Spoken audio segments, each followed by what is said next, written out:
Before you ever say a word to a woman, she has already picked up signals about you.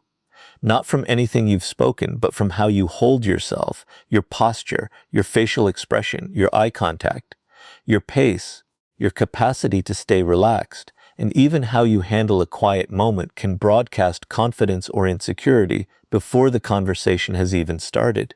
This is why learning how to talk to women doesn't start with memorizing smooth lines. It starts with learning to feel at ease in your own skin. Many men overcomplicate conversation because they treat it like a performance. They think they need to say something extraordinary, keep her laughing non-stop, or somehow demonstrate that they're more captivating than anyone else nearby. The instant this happens, conversation loses its natural flow. Rather than listening to what she's saying, they're watching themselves. They're rehearsing their next line, wondering if she's impressed, dissecting every expression that crosses her face, and stressing over whether they're leaving the right impression. That pressure breeds awkwardness because real communication demands presence, not a show. The first shift is simple. Stop treating the interaction like an audition. You're not standing before a judge who will rule on your worthiness. You're meeting another human being. Your goal isn't to force her to like you. Your goal is to find out whether the two of you genuinely enjoy talking to one another. Once you grasp this, something inside you settles. You stop hunting for approval and start growing curious. You stop trying to steer the outcome and start noticing the person in front of you. This is where true confidence takes root. Confidence doesn't mean you never feel anxious. Your heart may still race. You may still wonder what she thinks of you. You may still feel unsure. But confidence means you don't let those feelings dictate your actions. You can feel nervous and still speak with clarity. You can feel unsure and still hold comfortable eye contact. You can face rejection and still walk away with your dignity intact. Your body language should reinforce this mindset. Keep your posture easy rather than stiff. Loosen your shoulders. Resist constantly checking your phone out of discomfort. Hold eye contact, but don't stare her down. Let your expressions react naturally to what she says. Speak at an unhurried pace instead of rushing your words out of fear of silence. When you slow down, you give yourself space to think and give her room to respond. But remember, confidence isn't the same as dominance. A man who cuts people off constantly, talks over everyone, or tries to control every moment of the exchange may actually be masking insecurity. True confidence gives the other person breathing room. You don't have to fill every gap in silence. You don't have to deliver the funniest story in the room. You don't have to prove you have all the answers. You can listen, pause, ask something, and let the conversation unfold on its own. One of the strongest expressions of confidence is being at peace when you don't know what to say next. Most people dread silence because they assume it signals failure. It doesn't. Sometimes a short pause simply means both people are thinking. Once you grow comfortable with that moment, you strip away a massive amount of self-imposed pressure. You come to see that conversation isn't a flawless performance from start to finish. It's an exchange that naturally builds, pauses, shifts direction, and carries on. Another key piece of confidence is loosening your grip on the outcome. If your entire self-worth hinges on whether a woman finds you appealing, every exchange will feel like a make or break test. A slow reply will sting personally. A brief answer will feel like a snub. A disagreement will feel like a personal attack. But when your confidence is rooted internally, you can take in someone else's response without letting it define you. Interest has to be shared by both people. You cannot manufacture genuine connection, and you shouldn't try to. This is exactly why your life beyond dating matters so much. Build confidence through pursuits unrelated to romantic attention. Develop skills that matter. Take care of your physical health. Chase meaningful goals. Read, keep learning, cultivate friendships. Get comfortable spending time alone. Follow through on commitments to yourself. Every time you better your own life, you build internal proof that you're capable and worthwhile. Then, talking to a woman becomes something you engage in, not something you're desperate to nail. You also become more genuine once you quit trying to copy someone else. Don't mimic another man's personality just because you assume women will respond well to it. If you're naturally reflective, lean into that. If you're playful, let your humor show. If something excites you, talk about it with real enthusiasm. Being authentic doesn't mean blurting out every thought that crosses your mind. It means your words and actions line up with who you truly are. The aim isn't to become a flawless conversationalist. The aim is to stay present enough that you can listen, respond, express yourself, and remain steady no matter how things turn out. Once you get there, you no longer need a script. You possess something far more valuable than a set of rehearsed lines. You possess the ability to connect naturally. And once you're at ease enough to drop the act, the next skill is learning to understand the woman in front of you, rather than constantly trying to wow her. Once you stop treating conversation like a performance, you uncover something much more powerful. People become fascinating once you stop worrying about how you look to them and start focusing on who they truly are. This matters enormously when learning how to talk to women. The aim isn't to gather impressive questions or engineer attraction through rehearsed tactics. The aim is to become truly curious. When a woman senses that you're actually listening, instead of just waiting for your turn to talk, the whole conversation shifts. Many men fall into the same trap. They line up questions in advance, fire them off one after another, and rush to the next because silence unnerves them. Where are you from? What's your job? What music are you into?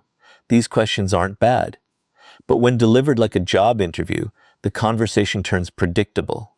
The real skill is learning to catch something meaningful buried in her answer and letting that detail steer the conversation forward organically. Say she mentions she recently picked up photography. You could ask another routine question, or you could grow curious about what drew her to it. Maybe she brings up travel, creativity, or the desire to hold on to memories. Every answer opens another door. You don't need to force momentum because she's already handing you the material. Your job is simply to catch it. This is why listening beats trying to sound impressive. When you truly listen, you start catching things people reveal without meaning to. You notice what lights them up. You notice which topics make them talk faster. You notice what makes them laugh, what they care about, and what experiences have shaped how they see things. You're no longer steering the conversation, you're uncovering it. But real listening takes patience. Don't instantly twist everything she says into a story about you. If she shares an experience, hold back the urge to say, "The same thing happened to me," before she's even finished. You can relate later, but first let her experience stand on its own. Ask a genuine follow-up. Show her you actually understood. A simple line like, "What made you decide to do that?" can spark a far richer conversation than any list of prepared questions. That said, listening doesn't mean going quiet. A great conversation is a two-way exchange, not an interrogation.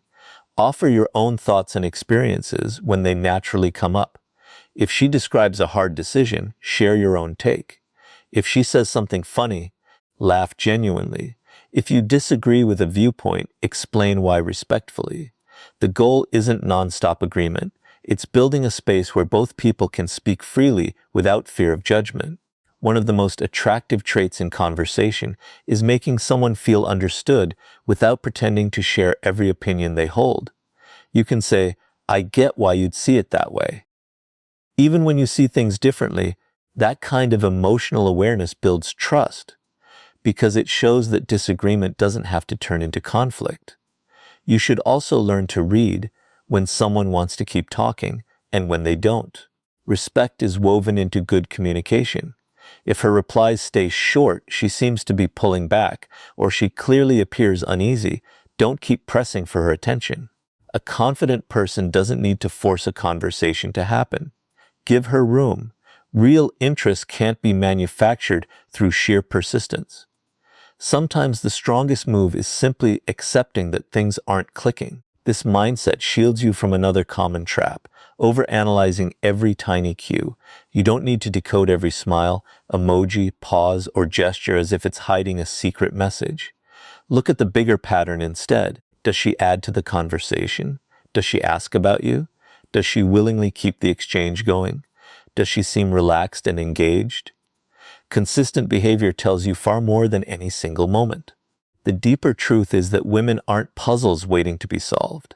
They're individuals with distinct personalities, backgrounds, preferences, fears, ambitions, and values. What clicks naturally with one person might feel entirely off with another. That's why relying on universal formulas will always fall short of genuine social awareness. When you grow curious about the individual instead of hunting for a technique, you become a stronger communicator. There's also power in holding on to details. If she brought up something meaningful earlier, revisit it naturally later, not as a tactic, but because you genuinely paid attention. Remembering that she had a big presentation, a family event, or a personal goal shows that her words stuck with you. People notice when someone recalls what they said. It creates a sense of real attentiveness that no rehearsed compliment could ever match. And don't underestimate plain curiosity. Ask questions that draw out stories instead of one-word replies. Instead of just asking what she does, ask what she loves about it. Instead of asking where she's traveled, ask which experience stayed with her. Instead of asking what she likes, ask why it matters to her. The reasoning behind an answer often reveals far more than the answer itself. Once you learn to listen this way, conversation stops feeling like something you have to control. You become responsive instead of scripted. You start spotting chances for humor, storytelling, deeper questions, and thoughtful disagreement. Most importantly, you help the other person feel seen as an individual rather than treated like a target you're trying to win over. That's the true foundation of real connection. Not delivering the perfect line, but paying close enough attention to understand the person speaking. And once you know how to understand the person across from you, the next step is learning how to spot genuine interest without turning every cue into a puzzle. Once you learn to listen rather than perform, another essential skill emerges, recognizing interest without becoming fixated on every signal. Many men make conversation tougher than it needs to be because they turn every minor gesture into a mystery. A smile becomes evidence of attraction. A late reply becomes evidence of rejection. A short answer becomes cause for panic. A longer chat becomes proof that something big is unfolding. This constant analysis breeds anxiety, and anxiety erodes the natural confidence you've worked so hard to build. The smarter path is to stop hunting for hidden meaning in single moments and start watching consistent behavior. One smile doesn't tell the whole story. One message doesn't tell the whole story. One conversation doesn't tell the whole story. People carry different personalities, moods, obligations, and communication habits. What counts is the overall pattern. Does she willingly keep the conversation going? Does she ask about you? Does she contribute rather than leaving you to do all the work? Does she seem at ease spending time with you? Does she reach out first? Often these patterns offer far more useful insight than trying to decode each individual gesture. This is where emotional intelligence outweighs cleverness. You need to notice interest without becoming reliant on it. If she's engaged, respond naturally. If she seems curious, keep getting to know her. If she puts in little effort, don't chase endlessly trying to manufacture something that isn't there. Confidence means understanding that connection needs participation from both sides. You can show interest, but you can't create someone else's feelings for them. One of the biggest missteps is mistaking politeness for attraction. Someone can smile, answer your questions, or hold a pleasant conversation without wanting anything romantic. That's entirely normal. Not every friendly exchange is an invitation for more. Understanding this protects both your confidence and her boundaries. Rather than assuming what she wants, watch whether her behavior consistently shows willingness to keep the connection alive. The same idea applies in reverse. Genuine interest usually doesn't need to be forced into being. When someone is interested, there's often some kind of reciprocity. She might ask questions, remember details, keep conversations going, suggest hanging out, or make an effort to stay in touch. The specific behavior will vary from person to person, but the shared thread is participation. Interest tends to spark movement from both sides, rather than demanding that one person constantly push things forward. This is why you should never measure your worth by one person's response. If a woman isn't interested, it doesn't automatically mean you're unattractive, dull, or lacking. It might simply mean the fit isn't right. Compatibility isn't a universal ranking system. Two decent people can meet and find that their personalities, values, timing, or goals just don't align. That's not failure, it's information. The ability to accept disinterest calmly is actually a powerful form of confidence. You can hear no without turning bitter. You can accept distance without lashing out. You can walk away without stirring up drama. This maturity reshapes how you communicate because you no longer approach every interaction from a place of desperation. You become free to express interest honestly because you're not terrified of the result. There's also a real difference between expressing interest and chasing validation. Expressing interest means letting someone know you enjoy talking with them and want to know them better. Chasing validation means repeatedly seeking reassurance that you're attractive, wanted, or worthwhile. The first builds connection. The second builds pressure. If you constantly need confirmation, the other person eventually feels burdened with managing your self-esteem. That isn't attraction. That's emotional dependence. Another key skill is learning to honor boundaries right away. If she says she's not interested, accept it. If she doesn't want to continue talking, give her space. If she turns down an invitation, don't push her for a reason. Respect doesn't diminish your confidence. It proves it. A secure person understands that someone else's choice doesn't threaten their sense of self. You should also avoid engineering situations to test whether someone cares. Don't intentionally vanish just to spark a reaction. Don't manufacture jealousy simply to gauge interest. Don't fake being unavailable when you're not. These tactics breed confusion rather than trust. If you want to know where you stand, honest communication beats psychological games every time. Sometimes the most useful thing you can do is simply ask. Once you've built enough comfort with someone, you can share your intentions respectfully instead of endlessly parsing signals.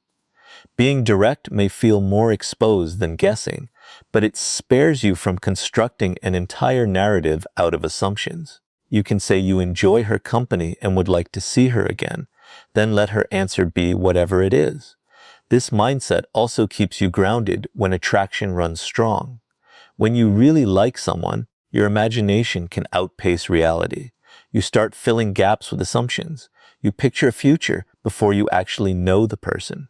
You read every positive moment as confirmation. Slow down, keep learning who she really is. Attraction should fuel curiosity, not switch off your judgment. The strongest communicator isn't someone who can predict every signal. It's someone who can observe, communicate, and respond without losing their emotional footing. You don't need certainty before every move. You need enough awareness to spot reciprocity, enough confidence to speak your mind, and enough self-respect to pull back when interest isn't mutual. Once you stop trying to decode every small signal and start watching patterns instead, conversations become far easier.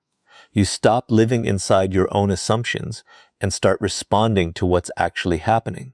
And once you can spot interest without overanalyzing it, you can focus on building conversations that feel truly engaging, playful, and memorable. Once you know how to recognize genuine interest without obsessing over each cue, the next skill is learning how to build a conversation that feels alive. This is where many people get stuck believing they need perfect lines. They hunt for clever openers, memorize jokes, or search for a secret phrase guaranteed to make a woman interested. But real conversation doesn't follow a script. The strongest exchanges come from curiosity, personality, timing, humor, and a willingness to respond naturally to whatever's happening in the moment. A conversation becomes memorable when it moves past bare facts and starts revealing character. Asking what someone does is simple. Asking what they enjoy about what they do is far more interesting. Asking where someone lives gets you a fact. Asking what they love about their city might get you a story. Facts sustain a conversation for a few minutes. Stories, opinions, emotions, and experiences give it real depth. This is why you should ask questions that invite more than a one-word reply. Rather than just gathering facts, look for chances to understand perspective. If she says she loves traveling, ask which place surprised her most. If she says she enjoys reading, ask which book reshaped how she thinks. If she brings up a hobby, ask what first drew her to it. These questions aren't complicated, but they show real curiosity. And real curiosity beats rehearsed charm every time. At the same time, don't turn curiosity into an interrogation. A conversation should flow both ways. Share your own experiences, tell stories, voice your opinions, let your personality shine through. If she describes a rough experience, explain how you dealt with something similar. If she cracks a joke, respond playfully. If she voices an unusual opinion, you can push back respectfully. Conversation becomes engaging when both people contribute something of themselves. One of the most appealing traits in communication is being playful without crossing into disrespect. Humor can ease tension, build familiarity, and turn an ordinary exchange into a memorable one. But humor doesn't require putting someone down or trying to make yourself look superior. The best humor often comes from noticing the situation, laughing at yourself, spotting something unexpected, or playfully exaggerating a harmless moment. The point isn't to belittle anyone, it's to create a shared moment. You also need to understand the gap between confidence and performance.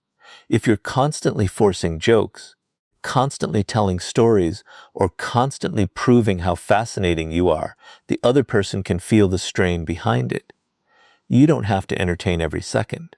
Some of the most meaningful moments in a conversation are quiet ones. You can hear her answer, pause to think, smile, and then respond. Relaxed communication feels more genuine because neither person feels forced to perform. Another powerful skill is voicing your own perspective. Many people become so scared of disagreement that they agree with everything said. They believe constant agreement makes them more likable. But connection doesn't require pretending to share every opinion. If she sees things differently, you can say, "I see it another way," and explain why. Respectful disagreement can actually make a conversation more interesting. The point isn't to win an argument. The point is to discover how each person thinks. This is also where storytelling matters. Instead of rattling off accomplishments, tell stories that reveal your character. Talk about a mistake that taught you something. Describe an unexpected moment. Explain what sparked your interest in something. Share something that made you laugh. A good story gives someone a window into who you are. It lets them see not just what you've done, but how you think and feel. Don't inflate your experiences to seem more impressive. If you have to invent a personality to hold someone's attention, you're building a connection on shaky ground. Being authentic gets easier once you stop competing with imaginary versions of other men. You don't need to be the funniest, richest, most adventurous, or most confident guy she's ever met. You just need to feel comfortable enough to let your real personality come through. Another mistake is rushing the conversation toward romance too fast. Attraction can build naturally, but pressure can crush it. Pay attention to how comfortable the interaction feels. If both people are engaged, laughing, asking questions, and eager to keep talking, let it grow on its own. There's no need to force a particular outcome. Sometimes the strongest conversations work precisely because neither person is racing toward something. You should also learn to end a conversation gracefully. A good exchange doesn't have to last forever. If the energy starts fading, wrapping it up naturally beats desperately hunting for another topic. You can say you enjoyed talking and pick it up again later if there's mutual interest. Knowing when to end a conversation shows social awareness because you understand that quality outweighs length. The deeper lesson is simple. Conversation becomes attractive once you stop trying to manufacture attraction.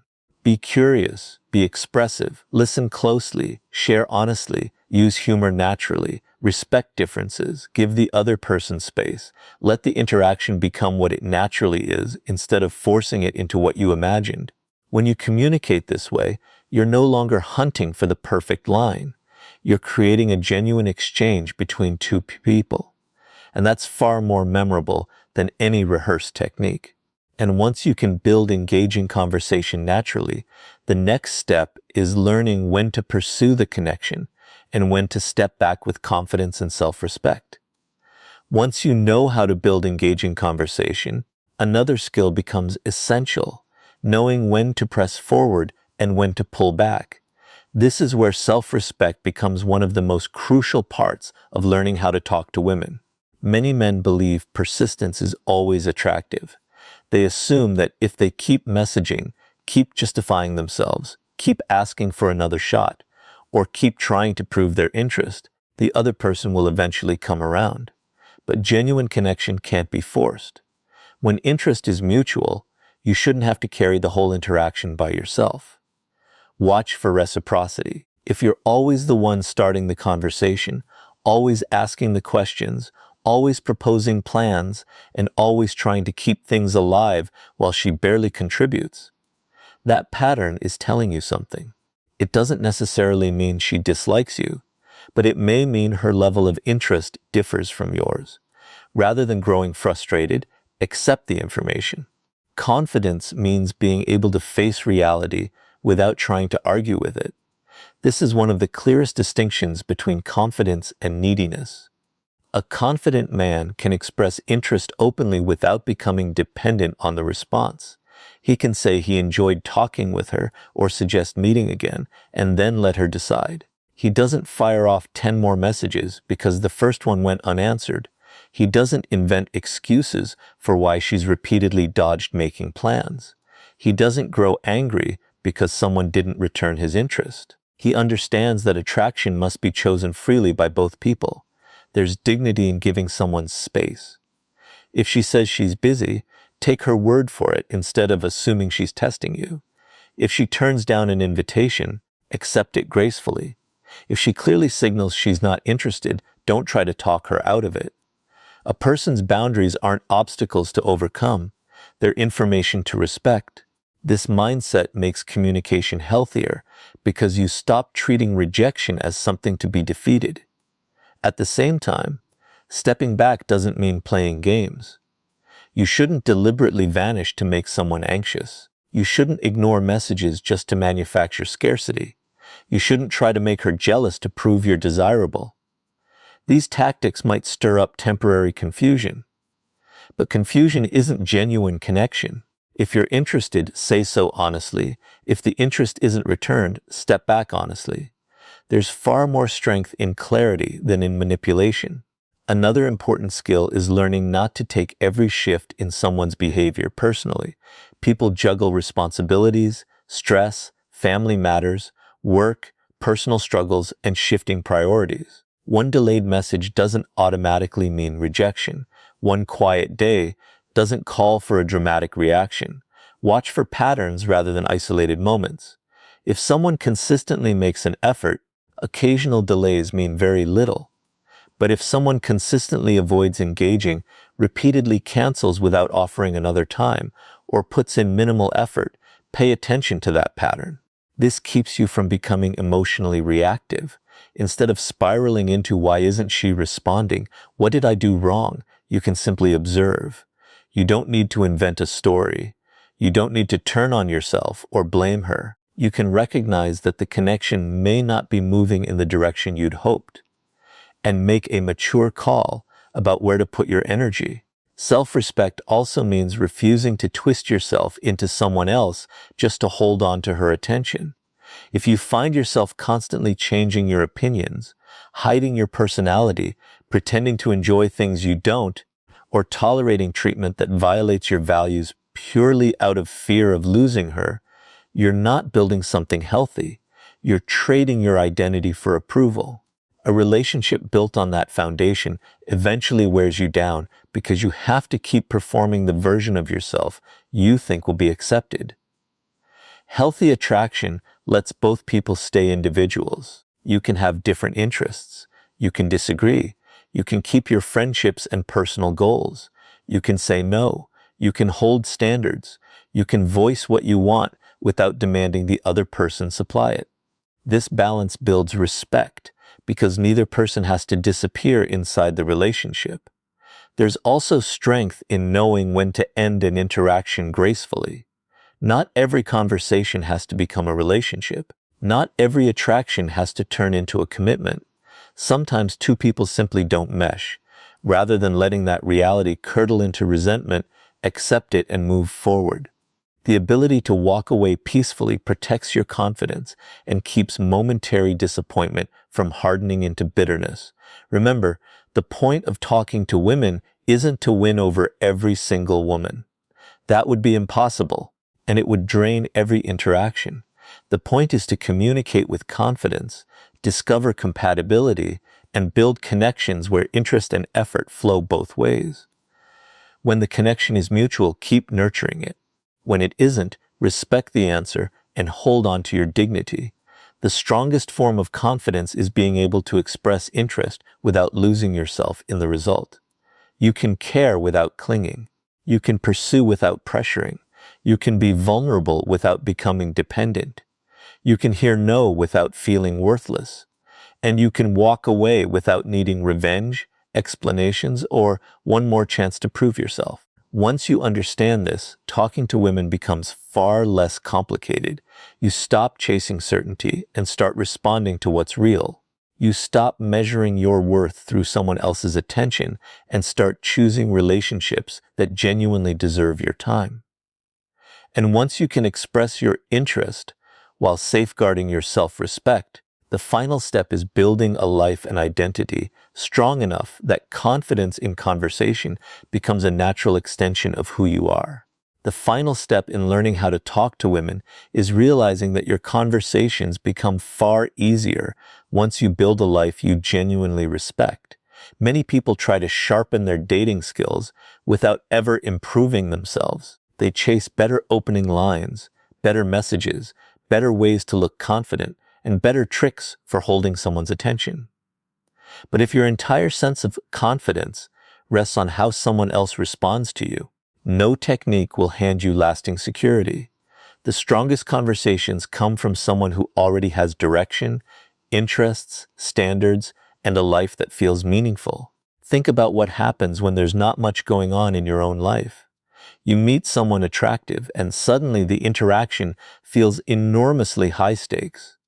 You start obsessing over every word. You crave her attention because you've made that attention responsible for your happiness. You check your phone over and over. You replay conversations in your head. You wonder if she likes you. You become terrified of saying the wrong thing. The problem isn't that you need a smoother line. The problem is that too much of your emotional world has been pinned to one single interaction. Now picture the opposite. You have goals that matter to you. You're building skills. You have friends, interests, responsibilities, and experiences that fill your days with meaning. You enjoy your own company. You're working towards something you care about. When you meet a woman, you're interested in getting to know her, but you don't need her attention to feel your life has value. That difference creates an entirely different kind of confidence. This is why becoming genuinely interesting beats trying to appear interesting. You can't manufacture depth with a handful of clever sentences. Depth comes from actually living. Travel when you can. Read broadly. Pick up a skill. Explore new interests. Talk with all kinds of people. Take on challenges that push you out of your comfort zone. Form opinions through lived experience instead of just parroting what everyone else believes. The more you experience, learn, and grow, the more naturally you'll have things to talk about. You also get better at storytelling because your life is full of stories. You can talk about something unexpected that happened while traveling. You can describe a mistake that taught you a lesson. You can explain what sparked your passion for a particular subject. You can share a funny moment with a friend. You don't need to exaggerate any of it. Its value comes from the meaning you found in it and the personality you show while telling it. But building a strong life isn't about trying to look impressive for women. That would just become another performance. Your goals should hold up even when no one's watching. Exercise because you value your health. Learn because becoming more capable satisfies you. Work hard because you want freedom and purpose. Grow your career because you want to build something meaningful. Build friendships because human connection matters. When you pursue these things for their own sake, they naturally strengthen your identity. A strong identity also gives you standards. You start understanding what kind of people you want around you and what kind of treatment you'll accept. You become less desperate for attention because you're no longer willing to compromise your values just to keep someone interested. You can appreciate a woman without putting her above yourself. You can admire her personality without losing your own. You can be drawn to someone while still asking whether the two of you actually fit. This creates a healthier form of attraction because manipulation becomes unnecessary. You don't have to fake unavailability. You don't have to stir up jealousy. You don't have to deploy calculated silence. You can simply communicate clearly and let the other person respond freely. If she's interested, you keep discovering each other. If she's not, you accept it and keep living your life. Your identity stays intact either way. Another part of building yourself is mastering emotional control. A woman shouldn't be responsible for regulating your confidence. If she compliments you, take it in. If she disagrees with you, listen. If she needs space, respect it. If she rejects you, accept it. Your emotional stability shouldn't hinge on constant reassurance. When you can manage your own emotions, conversations feel lighter because you're not secretly asking the other person to make you feel worthy. This also lets you become genuinely curious about women as individuals. You stop approaching every woman with identical expectations because you're not simply searching for someone to fill a role in your life. You want to discover who she really is. What does